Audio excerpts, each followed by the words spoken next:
Assalamualaikum warahmatullahi wabarakatuh. Selamat siang.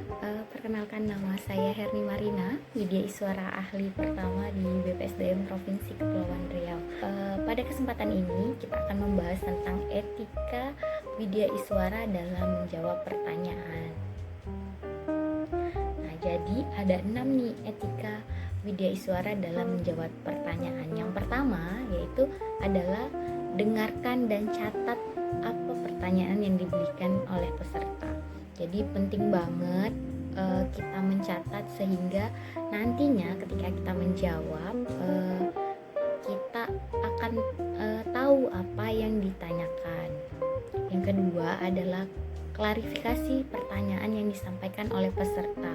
Nah, biasanya kita harus tanya balik nih ke pesertanya, bener nggak? Misalnya pesertanya nanya, penting gak sih Bu nilai core value berakhlak? Nah, itu dia pertanyaannya. Kemudian kita klarifikasi, bener gak tadi Bapak Imron, apakah tadi bertanya tentang pentingnya nilai core value berakhlak? Nah, seperti itu. Dan yang ketiga adalah berikan jawaban yang singkat dan jelas. Nah, jangan diputer-puter nih jawabannya. Nah, seperti yang tadi pertanyaannya itu adalah penting gak sih tentang nilai core value berakhlak. Nah, yang kita harus jawab adalah penting banget. Kenapa sih penting core value berakhlak itu bagi ASN?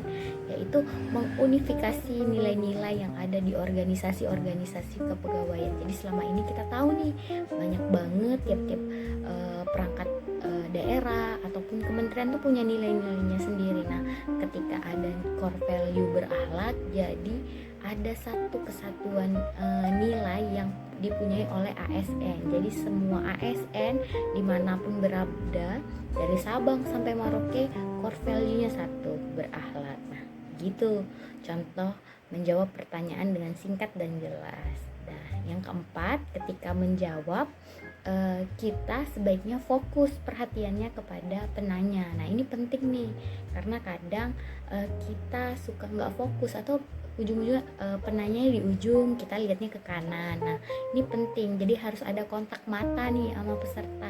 Kita tahu pesertanya, oh ternyata yang ini, kita harus menghargai. Jadi ketika ada kontak itu biasanya peserta merasa lebih dihargai.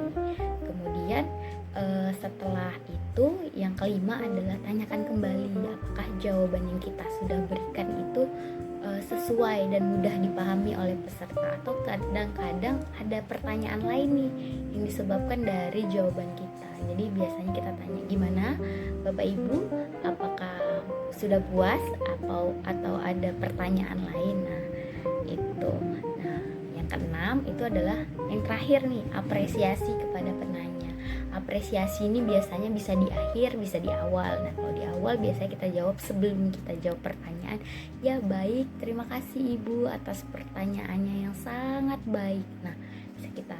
Jadi kemudian kita jawab pertanyaannya, ataupun di akhir jawaban kita baru kita apresiasi. Bu, terima kasih atas pertanyaannya. Semoga dengan pertanyaan ini teman-teman yang lain bisa belajar, bisa lebih mengerti. Oke, baik. Sekian penjelasan tentang etika menjawab pertanyaan.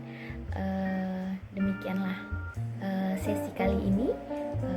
Saya ucapkan wabillahi taufiq wal hidayah. Wassalamualaikum warahmatullahi wabarakatuh. Selamat siang.